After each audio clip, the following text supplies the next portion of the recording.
Mr. President, this is what we got up to today with the New York Post.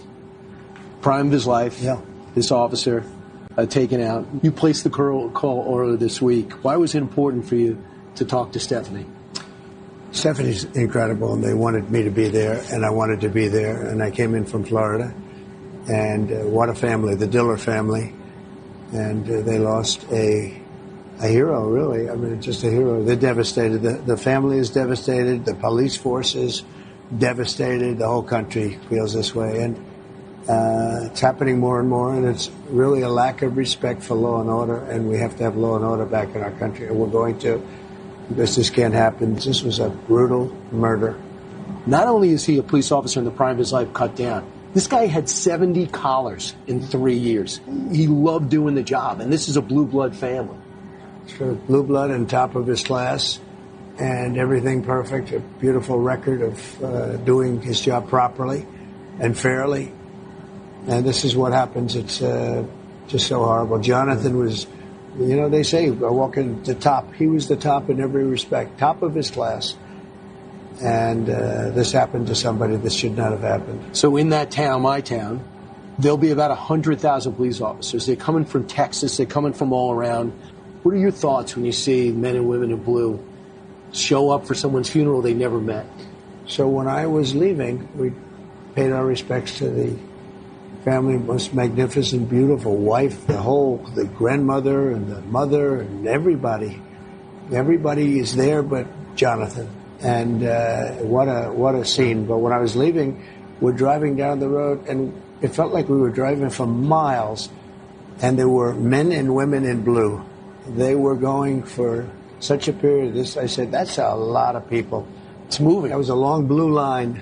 Right. That was a long blue line indeed, and that's respect. They have respect for this family. They have respect for what Jonathan meant. And to me, they're the most brave people. Look, it's getting worse and worse for police because we're not taking care of them. We're not allowing them to do their job properly.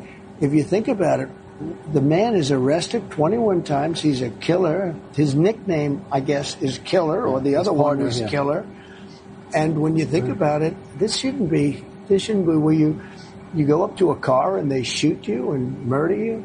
This shouldn't be happening in this country, and it shouldn't be happening anywhere. We're going to stop it. It's got to stop. We have to have law and order. And when you have people repeat, this isn't a repeat offender. This is ridiculous. I was watching the monitor, and the split screen was President Biden, President Obama, and President Clinton going to a fundraiser at Radio City. You know the logistics.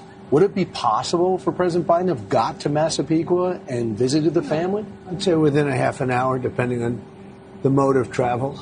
So, you know, they have some pretty fast travel. What does it tell you? I think that politically he can't support the police. I think he's also making a mistake. But I think politically his base won't let him support the police. And I support the police, I would say, at the highest level of any president by far, maybe double or triple. And they knew that. That's why when I walked into that funeral parlor, it was like love. It was just, they want to shy away from it. They didn't even call the family. They could have called. You don't have to be a rocket scientist to know. Even a call would be perhaps, I'm not sure they'd take his call. Right. I'm really not sure they'd take his call. 2 police commissioners greeted you. That's true. And I thought Commissioner Caban said, thank you for coming. He did. And Commissioner Ryder right there. That's important for you. Well, it's important for the country. I think it was almost affection in both cases because, you know, they're there and they're very devastated by that. And the one from New York City came out, and I've known him a little bit, and I think he's doing the best he can. But, you know, the restrictions that are put on the police are so incredible. They're protecting the criminal. They're not protecting the police. The criminal has far more protection than a police officer. What is the message to the presidents at Radio City right now? Before you leave New York and go back to Florida, what did they miss today? Well, they missed a very sad moment for our country, but it's a moment that they have to be a part of, whether they like it or not. They can't skip this moment. I've never seen so many police.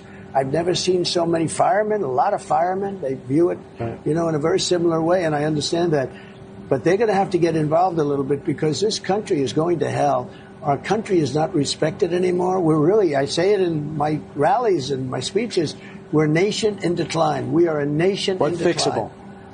But totally fixable, but we have to do it fast. Tell you what, the most important day in the history of our country is going to be November 5th. That's Election Day. It's going to be November 5th. That is the most important period of time. It's the most important day in the history of our country. Our country's going bad, and it's going to be changed on November 5th. And if it's not changed, we're not going to have a country anymore.